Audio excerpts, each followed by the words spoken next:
première question va être posée par Madame Nadège Abomangoli pour le groupe LFI. Madame la Présidente, mes chers collègues, Madame la Première ministre, 15 journées de mobilisation massive, historique et populaire, organisées par un front syndical uni, solidaire et déterminé. Vous pensiez balayer la volonté du peuple. 6 mois plus tard, le voici toujours prêt à batailler. L'enjeu est clair. Nous voulons abroger votre réforme des retraites car elle condamne. Elle condamne tous les travailleurs et travailleuses à 2 ans de travail de plus et à des retraites plus basses. Elle condamne les carrières hachées par les discriminations, hachées par les exploiteurs. Elle condamne davantage les femmes, les personnes LGBTI, les personnes en situation de handicap. Elle condamne les travailleurs étrangers et toutes les victimes de racisme.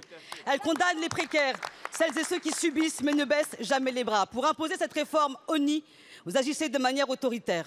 Et cela vous conduit au pire.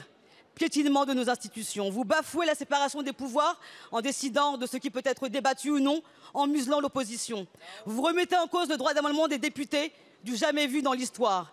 Vous vous dites garant de la démocratie, mais qui croyez-vous tromper? Vous sortez de l'arc républicain que vous avez constamment à la bouche. Vos magouilles causeront votre perte. Vous accompagnez l'agonie de la Ve République.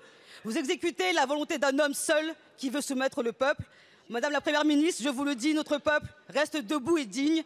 Jamais vous ne le mettrez à genoux. Et pour cette raison, vous avez déjà perdu. La volonté du peuple est ainsi. Tôt ou tard, nous abrogerons cette réforme des retraites. Nous gagnerons.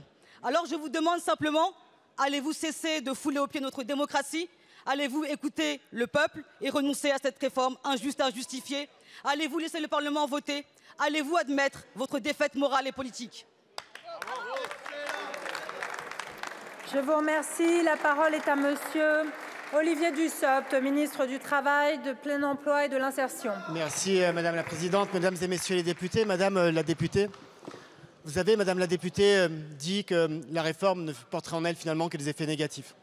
C'est pourtant cette réforme qui va d'abord permettre au système de protection sociale de subsister et donc garantir aux générations qui viennent une pension de retraite. C'est cette réforme qui va permettre de revaloriser la pension d'1,8 million des retraités actuels et de 200 000 nouveaux retraités par an. C'est cette réforme qui va permettre, Madame la députée, de mieux prendre en compte les carrières longues et notamment de mieux aider ceux qui ont commencé à travailler avant 18 ans. C'est cette réforme qui va donner des droits nouveaux aux femmes, notamment celles qui travaillent toute leur vie et qui vont pouvoir bénéficier d'une majoration de leur pension dès lors qu'elles auront atteint l'âge légal, mais qu'il manquera des trimestres nécessaires pour aller aux 43 annuités qui ont été votées il y a une dizaine d'années, alors même que vous étiez membre du Parti socialiste. C'est cette réforme, Madame la députée, qui va permettre tout simplement de garantir à ceux qui sont les plus fragiles d'avoir une retraite, de pouvoir être protégés. Ce ne sont pas les plus riches qui ont besoin d'un système de retraite et d'un système de protection sociale. Ce sont les plus fragiles.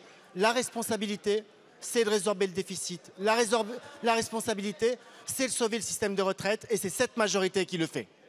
Merci beaucoup, Monsieur le ministre. Madame la députée. Bon, écoutez, Monsieur le ministre, je ne m'attendais à rien, mais je suis quand même déçue. D'abord, je vais m'adresser à la présidente de l'Assemblée nationale, Madame Braun-Pivet. Je vous invite à ne pas écouter ce gouvernement qui mène le pays droit dans le mur et à défendre l'Assemblée nationale le 8 juin lors de l'examen du texte du groupe Lyot pour abroger la réforme des retraites. Merci, Madame la députée. Monsieur le ministre. Merci Madame la Présidente. Madame la députée, vous dites je ne m'attendais à rien et je suis pourtant déçu. Il y a un fait que vous avez oublié de rappeler. La commission des affaires sociales avait voté. Vous avez perdu. Je vous remercie, Monsieur le ministre. Je vous indique, Madame la députée, que lorsque je préside les questions au gouvernement, il est d'usage que je ne prenne pas part au débat et je vous remercie de ne pas m'interpeller.